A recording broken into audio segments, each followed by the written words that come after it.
Hey guys, this is Wert here. So I'm gonna do a tutorial on cutscenes and everything, basically from cameras, paths, and how you can disable and re-enable your character in order to show a video and cutscene and do some sort of event.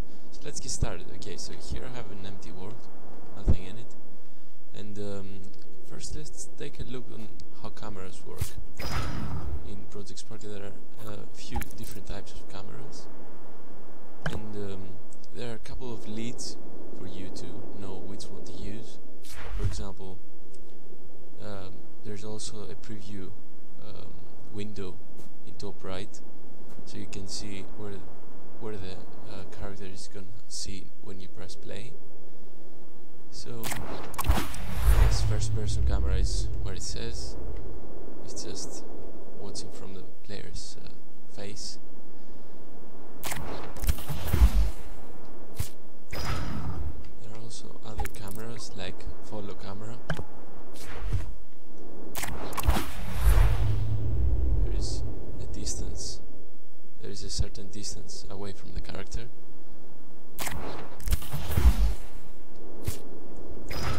And always remember, when making a camera, one side has to be empty, so that means always, so the camera always works. Then we have fixed camera. A fixed camera doesn't move, it's just imagine a camera on a stand, it just stays there. There are no controls, I cannot move the character, I cannot move the camera around now. It's just static. And last but not least, we have the boom camera, which is something between follow and fixed camera. It's basically a camera that follows the player around where he goes, but it stays on a fixed offset that you set. Let's set it and see how it goes. The default setting has no controls on it, but you can modify it to have controls. To modify it, you just go to modifiers, and then you can say with controls. So now it would look similar to a follow camera. See, now I can move it around. And if you want something more specific to your character, you have an editor. Let me show you again. Inward boom camera editor. It's on the modifiers. Then you can actually set the camera where you want. Now this circle here in the middle, in the center, is the center where the camera will rotate. So be careful where you put that circle, because if you put it far away from the character, you may see the character now, but let me put some controls as well. In actual gameplay, look what happens if that circle is not in the center of the character.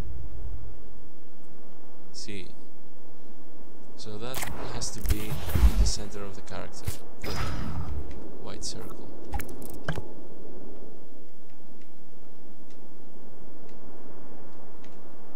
Like here.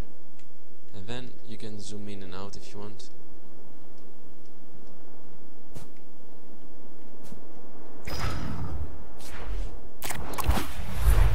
So there you go.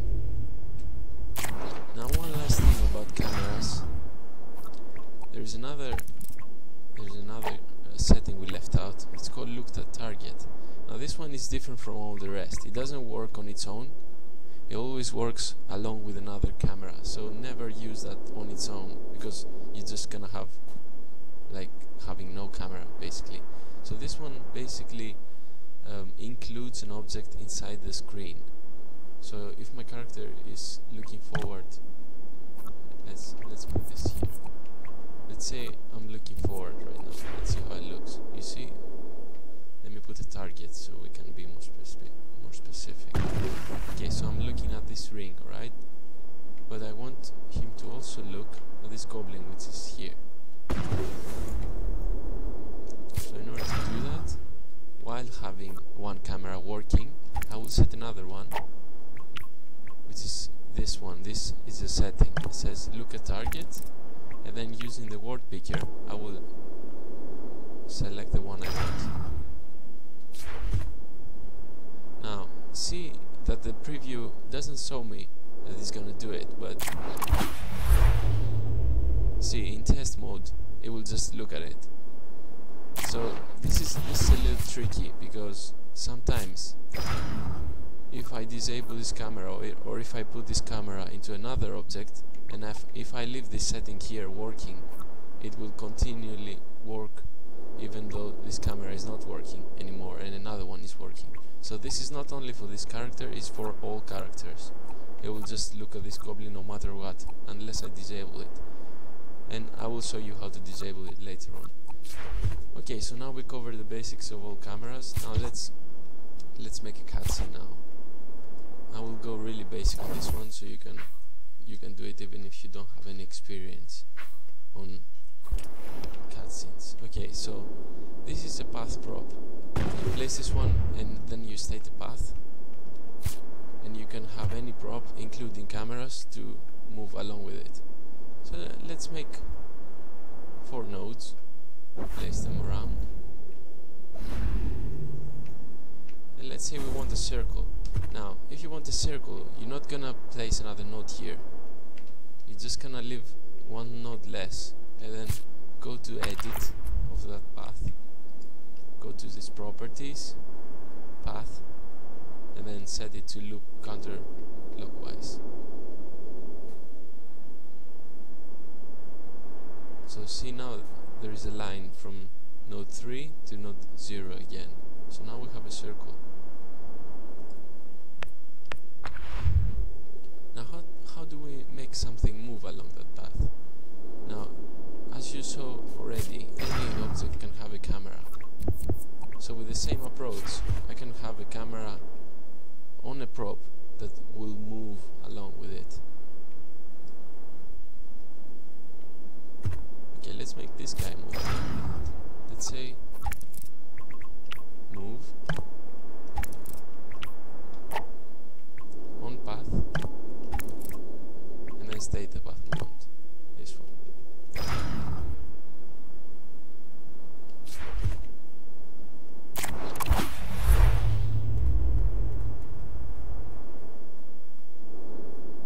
So as you can see, this guy is looking only forward. And that can be changed from the properties here. There's a lot of properties that are really useful for making the right setting for your cutscene. In order to fix that orientation, we go here. Fixed means it will always look the way it started, it will not change orientation. 2D means only in 2 dimensions, and 3D, it will always look the way it's going. So if he faces forward and turns, it will turn and face the new way. Let me show this to you. As you can see now, it turns everywhere it's facing now. So this is exactly what we want the camera to do. But sometimes cameras can also look at other things. So we're gonna combine this approach with the look at function I just showed you the setting before. And with this we can easily make anything we want. So let's see. Let's have this character be the camera. The only thing we have to do is make him move along the path and put a camera in it. So now, as you can see, I'm only looking forward though. Now this is a little bit difficult because the camera is not dependent of the movement of the player. So it will not go and it will not turn the way the player turns. It will only stick to the fixed setting we saw before.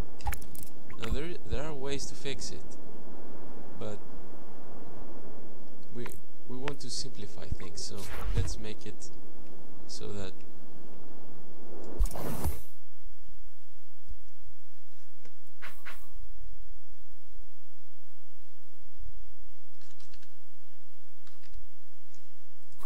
I'm gonna put the target to face. We have this target, right?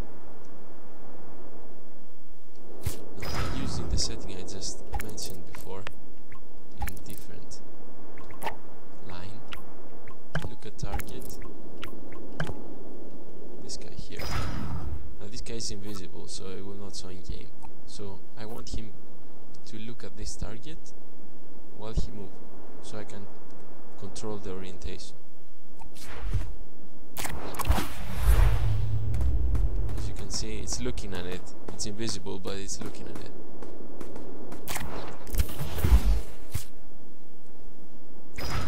What if I go here and say the same thing as this character? Move. Path.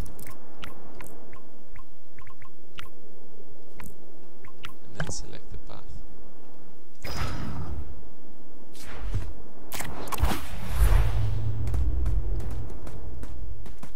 See, now it looks down because they're moving the same at the same exact position. So if I want to fix that, I can make this first visible so you can see where it is.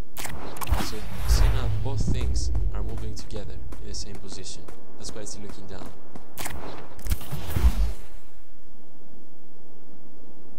By going here and saying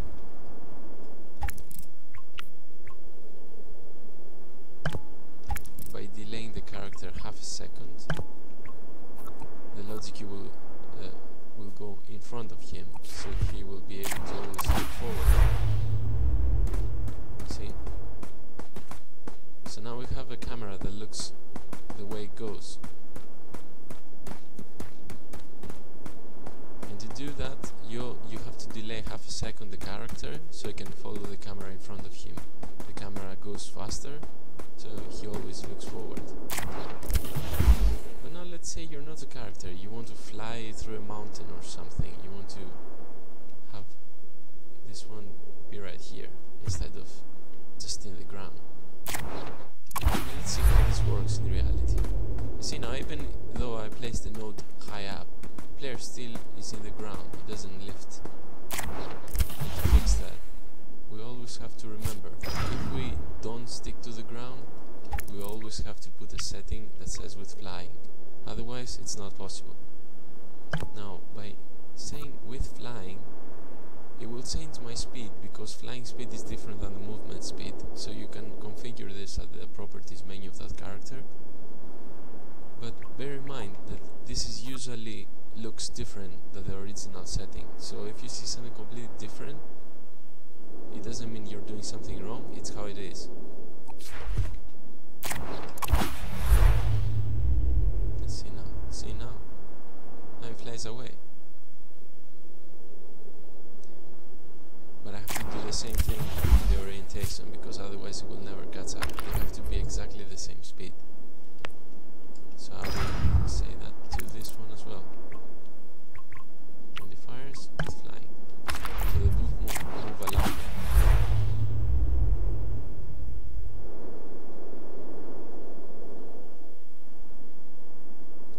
You see that now the logic cube is faster than the character.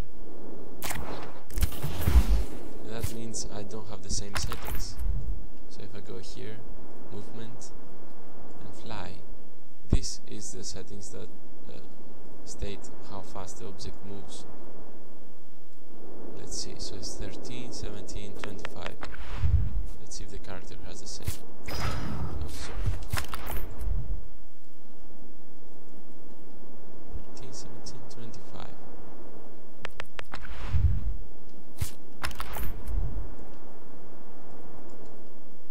Oh, it's the same.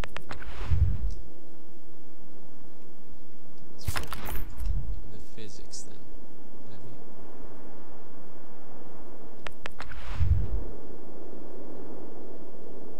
Anyway, I'm not sure about this one. I'm actually making the tutorial as we speak. But anyway, let's go into the next step. Let's say we don't want the camera to always look forward. We want to look at the specific point,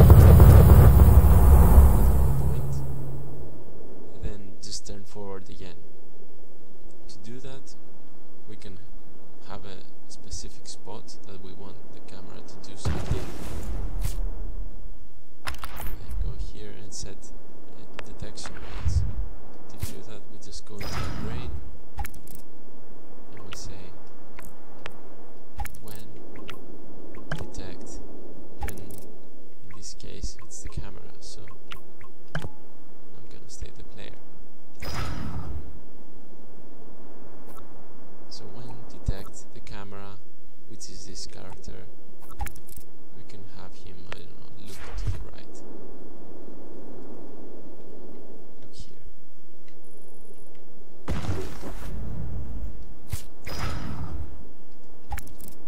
Now, we don't need to set a new camera for this, we're just gonna use the setting we mentioned before. So as long as it detects, it will look there and then switch back to the original setting.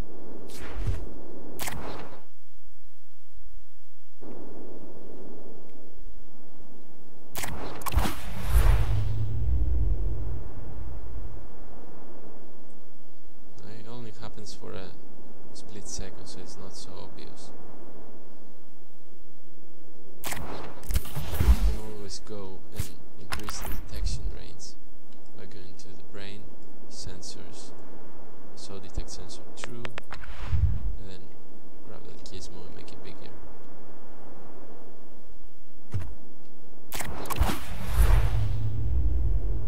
See, now it looks there and then goes away. Again, it looks there, it's out of the detection range, inside now, and it goes on. Okay, so now let's say we have that setting we have here, and this is our character. So when he reaches a spot, we want to switch to cutscene. Now, usually characters are very complex, we have so many mechanics working, and we don't want this to interfere with our cutscene and mess up our mechanics. So there's a simple way to tell,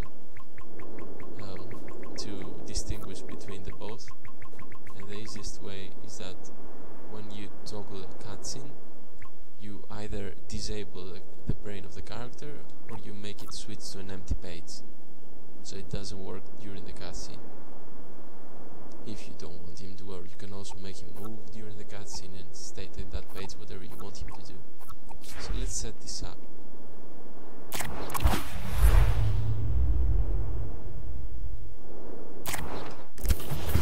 First we need to remove all the lookout tiles, because as we said before, they work for every brain in the game. So look at target, all these guys here. What I'm gonna do is I'm not gonna touch them, I'm just gonna go to the brain and say not enabled. So now they won't be able to use the brain at all. And this is a very easy way to make cutscenes.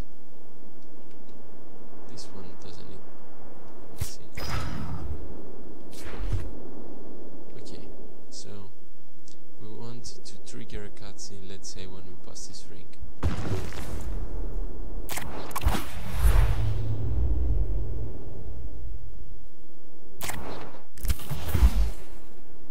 Apparently I didn't disable everything.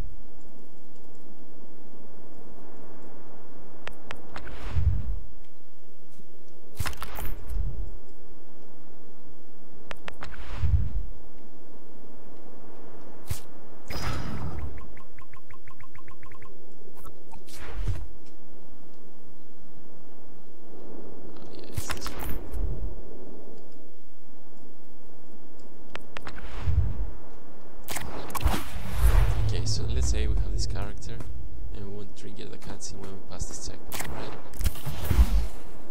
Again, we can use the detection range.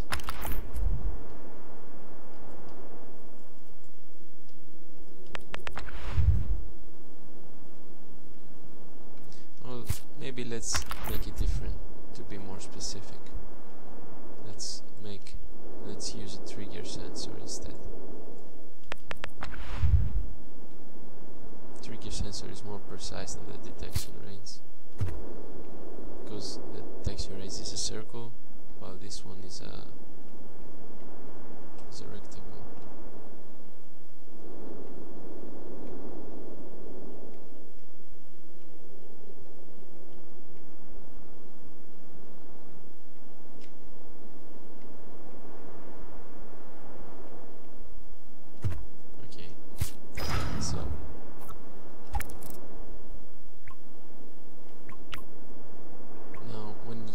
the sensor, always think of it as a C sensor.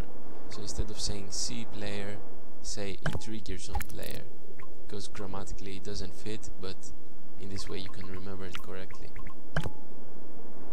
So usually now you think in trigger zone of the player, but that's not correct. It's remember it as a C player or detect player, so in trigger zone player. So when you do that, we need to disable the player, and the easiest way to disable the player is select him,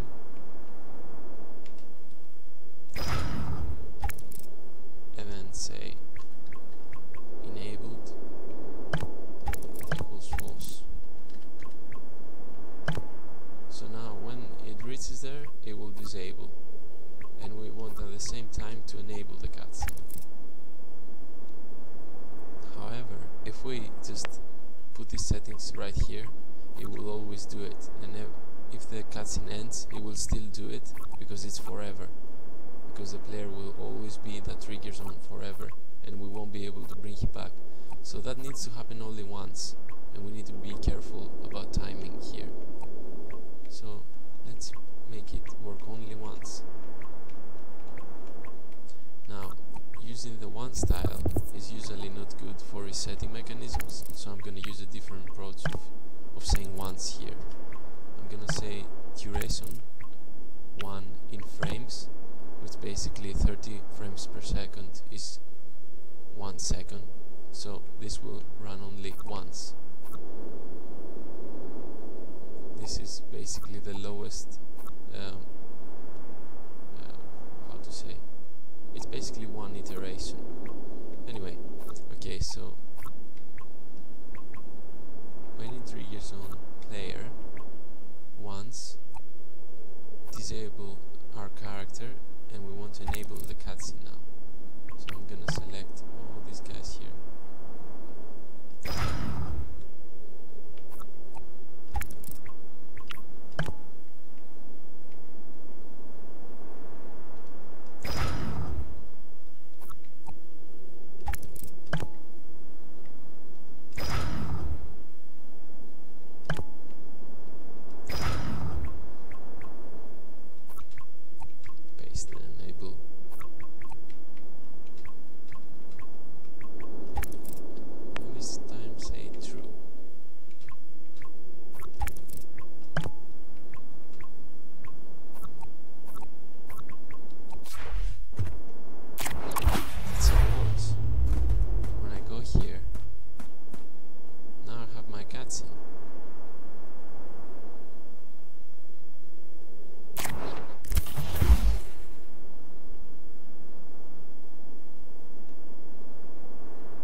Seconds of starting.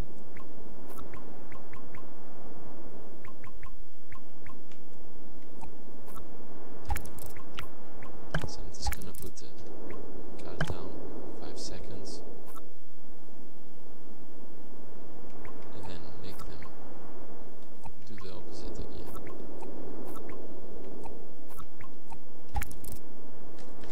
So re-enabling the character and disabling all the cutscene controls.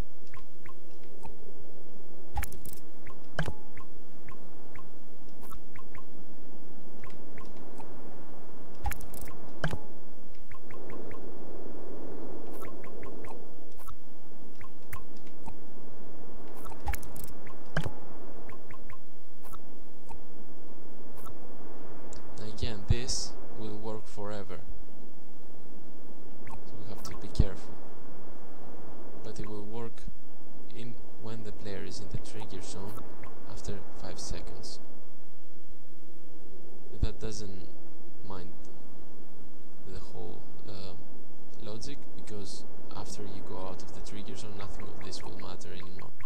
However, going out of the trigger zone and going back in again will re-enable the cutscene, and we don't want that.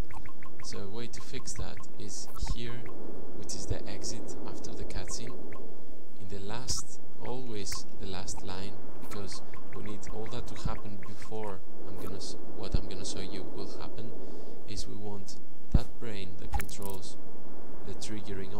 cutscene to be disabled, and that way the cutscene will not work again. Similar to what I just saw, I'm just gonna say me enabled equals false. But this has to be always the last, because if you put something below it, it will never work, because this will first be disabled and the rest will not run. So this has to be always the last line. Let's see.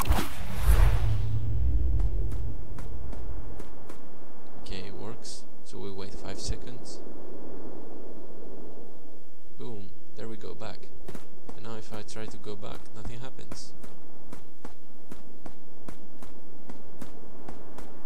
So by this, you can create,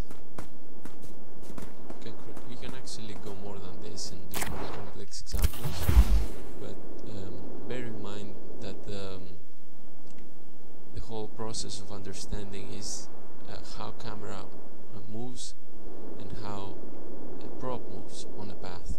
It's different, and don't confuse them, because you're gonna spend a lot of time figuring this out.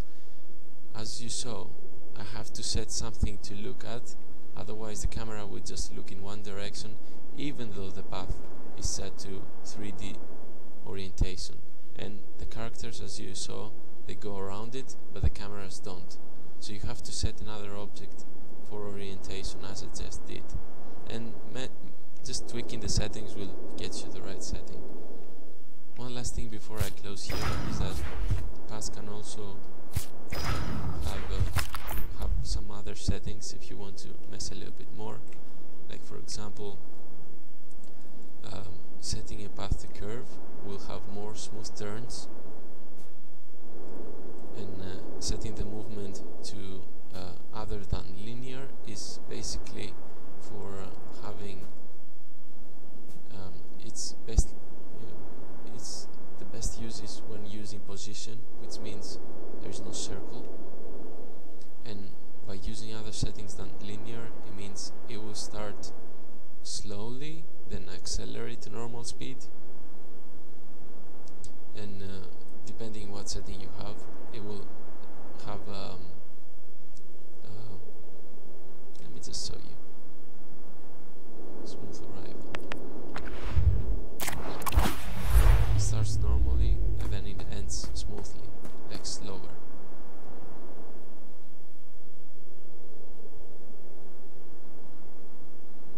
Well, we have the counter timer working now. It's not so obvious.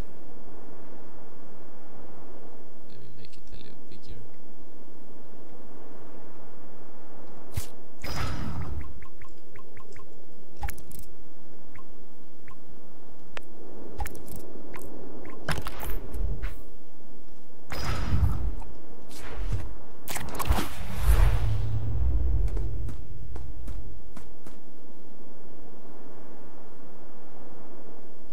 Slow down.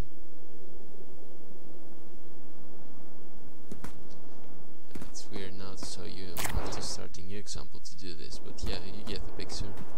Anyway, so that covers it all. This is how you do cutscenes. And another way that I forgot to mention is that instead of disabling brains, like I did here, if you want to actually something happen on that brain while you do the cutscene, the best way is to switch pages instead. For example, let's say, who is that guy? This is our camera. Instead of saying, no, this is, yeah, this is the camera. Okay, instead of saying to enable it, I'm gonna say switch page. I'm just gonna switch to its next page, and I'm gonna put something there while the cutscene works. Now, this is a different approach, and for this one, let me see what I've done here. Now, this is our character. Okay, no, I did it wrong. Okay, so we start. This is the start. So we want this guy to do something at the meantime. So Phase 2 means we don't get to mess with all the mechanisms that we have in our gameplay, and number 2 means any number you want to put, basically. But remember, when the cutscene ends, you need to switch back to the original page. So let's say I want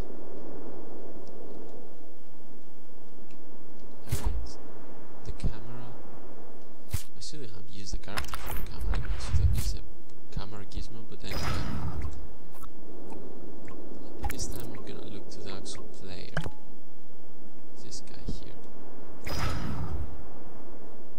Alright, and while the cutscene works, I want the player to turn around.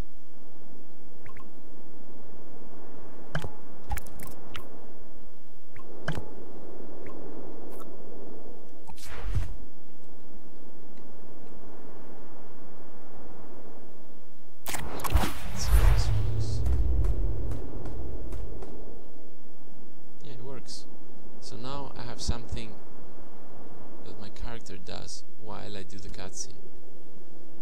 And this is useful when saying, in this cutscene I want the character to move forward slowly and then have some goblins attack him. And then he can say something, etc, etc. So this is where you can use that. If you want to use effects on cutscenes, there's a setting. Let me find that. Okay, I'm gonna leave this guy in camera, so it's easier for us to tell.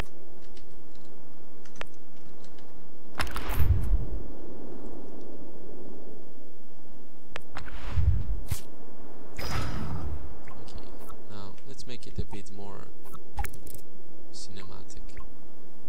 If I go here and go to camera effects and add letterbox, when the camera works, it will show the letterbox, and then the letterbox will go away because we disable it.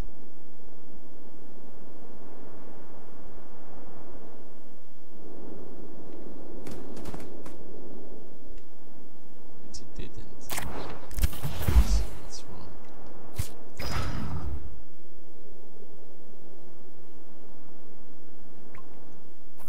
Okay, so this is another thing I wanted to mention. When you disable a brain that has a letterbox, it doesn't switch off the letterbox. You have to switch it manually with duration.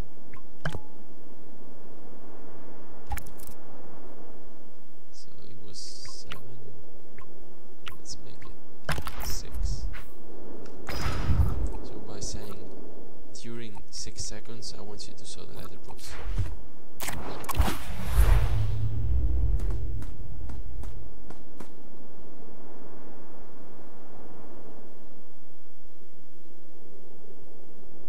Then it goes away. So remember, we're disabling brains that have letterbox inside, it will still stay, and that is also the case for Fate. Now Fate is something like letterbox, but it covers a full screen.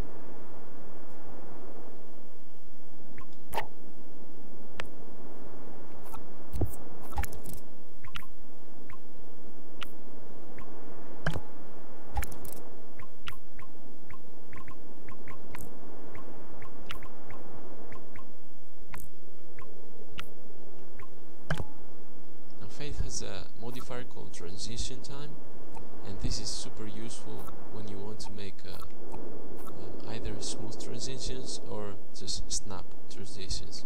To make a snap transition, simply say transition time 0, and for 6 seconds it will go completely black without fading, and after that it will go back to black.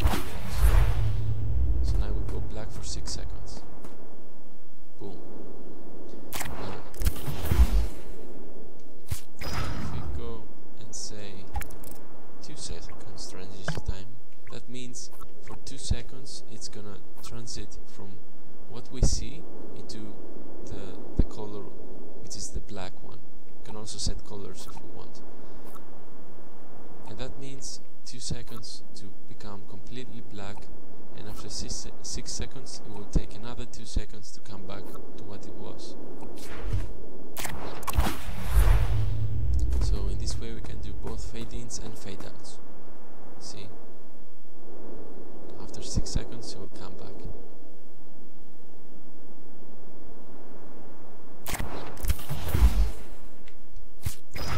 There's also another trick you can do. You can actually have a different transition while fading and a different transition while fade out.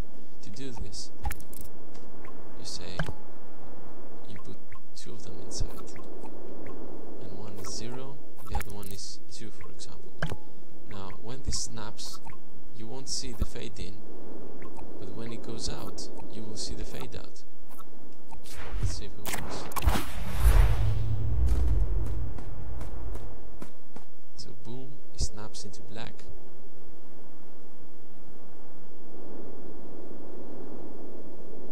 Seems to be right here.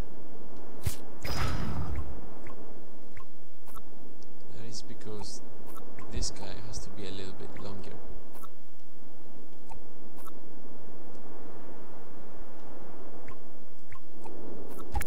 Make this separate. 4. This one's 6.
Cutscenes, you never mess with player mechanics, and you need to be neat so you can identify it later when something gets complex. So it's better to organize it with names by going into the edit, pressing Y and stating things like camera section 1,